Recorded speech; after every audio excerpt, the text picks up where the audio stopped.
الولا دوست داشتن، البرا بیزاری کردن، بد دیدن. ما باید هر چیزی را دوست داریم و هر کسی را دوست داریم که الله تعالی دوست می‌دارد.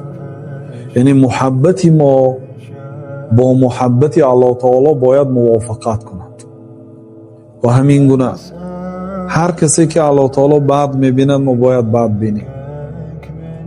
خیلی یک شخصیتی که الله تعالی او را بد می‌بیند ما دوست داریم، همین الولا و البرا است. یا پیامبر صلی الله علیه و سلم، هر کسی که پیامبر صلی الله علیه و سلم او را دوست داشتن ما او را دوست می‌داریم. هر کسی که پیامبر صلی الله علیه و سلم بد دیدن ما او بد می‌بینیم. یعنی محبت ما و بدبینی ما به هوای و هوس خود ما موافق نیست. نه، من به این کار معقول است. اگر چه شریعت حرام گفته باشدم من بسیار اینا خوشم میآید، اینو من دوست می‌دارم، از دین میبراید. چیزی که الله تعالی بد می‌بیند من اینا دوست می‌دارم بود.